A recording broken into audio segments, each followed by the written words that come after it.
দুই নম্বর যেটা সেটা হলো আল ইমান বিল মালাইকা, মালাইকাদের উপরে ইমান। কিন্তু আমরা বাংলাদেশে আমরা মালাইকা বলি না, আমরা বলি কি ফেরেশতা। কারণ আমাদের এই অঞ্চলটা ফার্সি অধ্যুষিত, যে পারস্য থেকে ইরান থেকে আমাদের এখানে ইসলাম আসছে, এই ইরাক ইরান হয়ে আসার কারণে ফার্সির প্রভাবটা খুব বেশি, এজন্য ফেরেশতা বলি। কিন্তু ফেরেশতা আসলে ফেরেশতার মধ্যে কিছুটা সমস্যা আছে। ফেরেশতা হলো অগ্নি পূজারীরা বিশ্বাস করত যে আল্লাহর অবতার বা কিছু দেবতাকে তারা ওই আমলে ইসলাম গ্রহণের আগে তারা ফেরেশতা বলতো। মানে ফার্সি যতগুলো শব্দ আছে এর মধ্যে কিছু কিছু সমস্যা আছে সব জায়গায়। কারণ ইরানি লোকগুলা এই শিয়াল যে লোকগুলাকে আমরা দেখি বর্তমানে যারা শিয়া নামে পরিচিত, এরা কিন্তু আগে ছিল অগ্নি পূজারী। ইসলাম গ্রহণের আগে এরা অগ্নি পূজারী, পরে এরা ইসলাম গ্রহণ করছে। করার পরে এরা ওই অগ্নি পূজারী আকীদা চিন্তা চেতনা এটা ছাড়তে পারে না, ওইটাকে তারা ইসলামাইজেশন করছে। মানে ইসলামের আবরণে ইসলামের লেবেল লাগাই তারা ওই অগ্নি পূজারী চিন্তা চেতনা রেখে দিছে। অগ্নি পূজারী থাকা অবস্থায় তারা এই ফেরেশতা বলতো, বা ইসলাম গ্রহণের পরেও তারা আর এটাকে চেঞ্জ করে নাই, কোরআনিক ভাষায় নিয়ে আসা নাই। এই জন্য আমাদের ওগুলো বলা হারাম না বা গুনাহ, আমরা এই কথা বলবো না। তবে আমরা কোরআনের ভাষাগুলো, কোরআনিক ওয়ার্ডগুলো আমরা ব্যবহার করার চেষ্টা করব। মালাইকা, ফেরেশতা না বলে মালাইকা। নামাজ না বলে বেশি বেশি আমরা সলাত, রোজা না বলে আমরা বেশি বেশি সিয়াম, সাওম, যেগুলো কোরআন এবং সুন্নাহয় ব্যবহার করা হয়েছে। খোদা, গুরুত্বপূর্ণ একটা জিনিস হলো খোদা। খোদাটার মধ্যে তো আরো মারাত্মক অবস্থা, কারণ খোদার স্ত্রীলিঙ্গ আছে, কিন্তু আল্লাহ শব্দটার কোনো লিঙ্গ নাই। আল্লাহ আল্লাহ আল্লাহ, এরকম অসংখ্য শব্দ আছে। আমরা দুই নম্বর যেটা আসছি আল ইমান বিল মালাইকা। আচ্ছা, মালাইকাদের ইমানটাকে এত গুরুত্ব দেওয়া হলো কেন? যে আল্লাহর পরে মালাইকা, আমানতু বিল্লাহি ওয়া মালাইকাতিহি, দুই নম্বরে মালাইকা। কেন দুই নম্বরে মালাইকা আসলো? মালাইকা আসার কারণ হচ্ছে যুগে যুগে মুশরিকেরা, যত মুশরিক পৃথিবীতে শিরক করছে, এই শিরকটার অধিকাংশ ছিল ফেরেশতা কেন্দ্রিক, মালাইকা কেন্দ্রিক। মালাইকা কেন্দ্রিক তারা শিরক করছে। কারণ যখন মালাইকারা পৃথিবীতে বিভিন্ন আল্লাহর পক্ষ থেকে বিভিন্ন দায়িত্ব পেয়ে তারা যখন এগুলো বাস্তবায়ন করার জন্য আসতো, তখনই তারা মনে করত যে এই মালাইকারা ফেরেশতারা বিশাল একটা ক্ষমতার অধিকারী, না হয় এগুলা কেমনে করে, রূহ নিয়ে যায় ফেরেশতারা মালাইকারা, তারপরে পৃথিবীতে বৃষ্টির কার্যক্রম পরিচালনা করে, দেখাশোনা করে, তারপরে এগুলা তত্ত্বাবধান করে, তারপরে আবার পৃথিবী ধ্বংসের সময় ইসরাফিল আলাইহিস সালাম সিংহে ফুৎকার দিবে, তারপরে পৃথিবীতে বিভিন্ন রহমত নিয়ে আসে, গজব নিয়ে আসে, সব নিয়ে আসে ফেরেশতারা। তাহলে এদের কিছু পাওয়ার আছে, বাস এদেরকে যদি কিছু ইবাদত দেওয়া যায়, এদেরকে যদি রাজি খুশি করা যায়, তাহলে আল্লাহর কাছ থেকে তারা আদায় করে নিবে। মানে ওই যে এই এলাকা ধরেন ট্যাক্স আদায় করার জন্য একজন অফিসার নিয়োগ দিছে, বাস এখানে অফিসারের আমরা একটু ঘুষ দিয়ে একটু লাইন করে নিতে পারলে তাহলে আমরা সুযোগ সুবিধা সব পাবো। তা আল্লাহ যেহেতু এদেরকে অফিসার বানায় পাঠাইছে, এদের সাথে যদি আমরা লাইন করে ফেলতে পারি তাহলে বাস আমরা যাই করি এরা আল্লাহর কাছে বুঝাই দিব সুন্দর করে। এই ফেরেশতা কেন্দ্রিক মালাইকা কেন্দ্রিক যুগে যুগে অসংখ্য শিরক করছে। এই জন্য আল্লাহর পরেই মালাইকা বিষয়টাকে আনা হচ্ছে।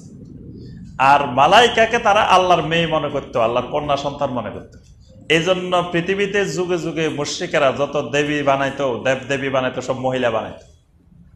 দেখবেন ম্যাক্সিমাম মহিলা, নারীর মূর্তি। তা নারী কেন? তারা বিশ্বাস করে যে ফেরেশতারা মালাইকারা আল্লাহর মেয়ে, আল্লাহর কন্যা সন্তান, নাউজুবিল্লাহ। এই জন্য তারা মহিলা বানায়। আচ্ছা, আল ইমান বিল মালাইকা বলতে চারটা জিনিস বিশ্বাস করতে হবে। একটা হলো মালাইকাদের অস্তিত্বে বিশ্বাস, দুই নম্বর মালাইকাদের নামে বিশ্বাস, তিন নম্বর মালাইকাদের আকৃতি প্রকৃতিতে বিশ্বাস, চার নম্বর মালাইকাদের কর্মে বিশ্বাস। এই চারটা বিশ্বাসকে সঠিক করতে পারলে এটার নাম হলো আল ইমান বিল মালাইকা। প্রথম কথা হলো আল্লাহর অস্তিত্ব, ফেরেশতাদের অস্তিত্বে বিশ্বাস, মালাইকাদের অস্তিত্ব, যে মালাইকারা আল্লাহর একটা মাখলুক, তারা এলমে গায়েবের অংশ। কেউ যদি মালাইকা অস্বীকার করে, ফেরেশতা অস্বীকার করে, মালাইকাই নাই, তার ঈমান নেই। প্রথম মালাইকা আছে এটা বিশ্বাস করতে হবে। দ্বিতীয়, মালাইকাদের নাম, যেগুলো নাম সহ এসেছে সেগুলো নাম সহ, যেগুলোর নাম কোরআন হাদিসে আসে নাই সেগুলোর নাম বিহীন। যেমন কয়েকজন ফেরেশতার নাম আসছে কোরআনে কারিমে এবং হাদিসে, তন্মধ্যে উল্লেখযোগ্য হলো জিবরিল আলাইহিস সালাম, মিকাইল আলাইহিস সালাম, ইসরাফিল আলাইহিস সালাম।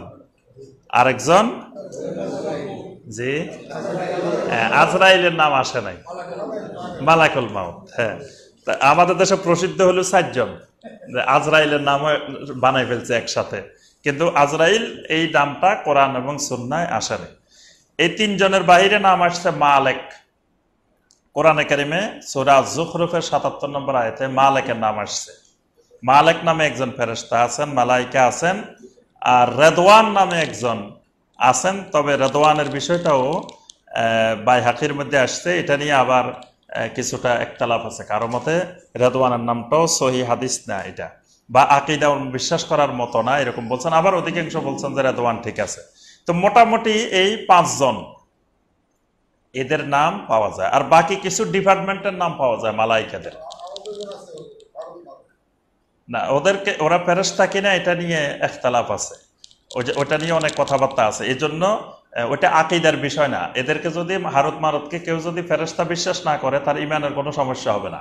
কিন্তু ইমানি বিষয়গুলো এমন যে বিষয়গুলো নিয়ে কোনো ইখতিলাফ থাকা যাবে না।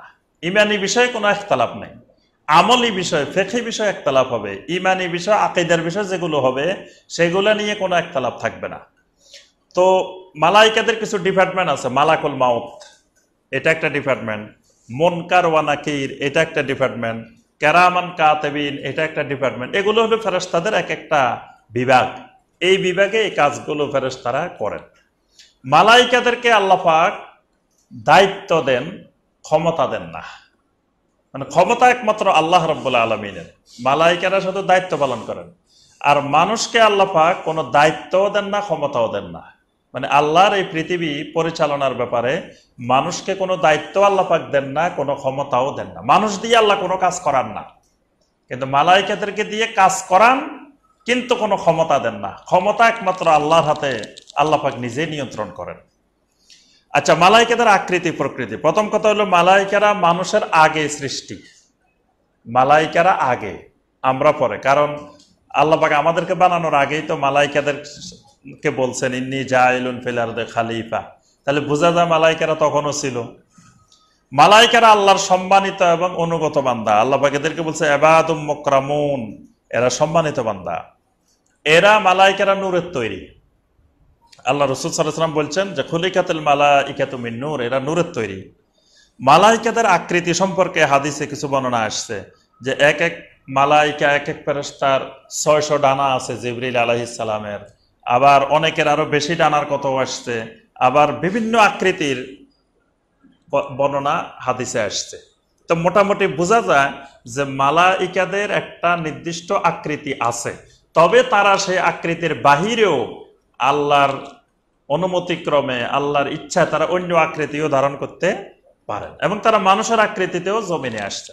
তবে তারা জমিনে আসেন না, তারা থাকেন আসমানে। জমিনে আসেন একটা কাজ নিয়ে আসে, দায়িত্ব নিয়ে আসে। তাদের মূল বসবাস আসমানে। জমিনে যখন আসেন, এক আল্লাহর পক্ষ থেকে যে দায়িত্বটা তাকে দেওয়া হয়, সে দায়িত্ব পালনের জন্য তারা জমিনে আসেন। তারা সার্বক্ষণিক আল্লাহর ইবাদতের মধ্যে থাকেন, সার্বক্ষণিক তারা তাসবিহের মধ্যে থাকেন। আল্লাহ পাক তাদেরকে যাকে যেই দায়িত্বে, যে ইবাদতে নিয়োজিত করছেন, তারা সেই ইবাদতের মধ্যেই থাকেন। তারা সবসময় মানুষের জন্য, মুমিনদের জন্য আল্লাহর কাছে দোয়া করতে থাকেন। তারা মানুষকে সবসময় কল্যাণের কাজে, ভালো কাজে উৎসাহ দিতে থাকেন। তারা মানুষের কর্ম লিপিবদ্ধ করেন। মৃত্যুর সময় তারা রূহ কবজ করেন। আল্লাহর আরশকে তারা বহন করেন। এগুলো হলো তাদের কাজ। এগুলো কোরআন এবং হাদিসে অসংখ্য আয়াত এবং হাদিস দ্বারা প্রমাণিত। আমরা শুধু মূল পয়েন্টগুলো সংক্ষেপে বলে যাচ্ছি।